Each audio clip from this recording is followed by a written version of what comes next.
البنت هذه كانت ترعي غنم. لحظة جاء سارق سرق عليه واحد طلي. البنت هذه افتجعة ما عرفت تروح البيت، خاف من أهله. هذا الخلل لنا، خاف من أهله. البنت هربة من الله، مسكوهم رجال الأمن والنعم فيهم. رجال الأمن شلومه وقالوا لهم القصة، وهذا قالوا له يجيبوا له طلي بدل الطلي ويسرحهم لعند أهله والنعم فيهم. ومشيتي ماش داريه؟ حلفتي عليها هربة؟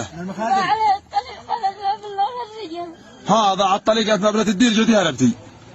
اعرفي طلي ولا يهمش، ادي طلي معنا طلي هو ذا بالنقطة ليش بدل الطلي؟ وعاد اوصلش عند ابوش، ما عاد اوصلش عند ابوش، مش هتضربش صح؟ خلاص اوصلش عند ابوش الان، بس انت حافظ رقم ابوش؟ لا. ولا رقم امش؟ ولا رقم خالش؟ لا. ولا جدش؟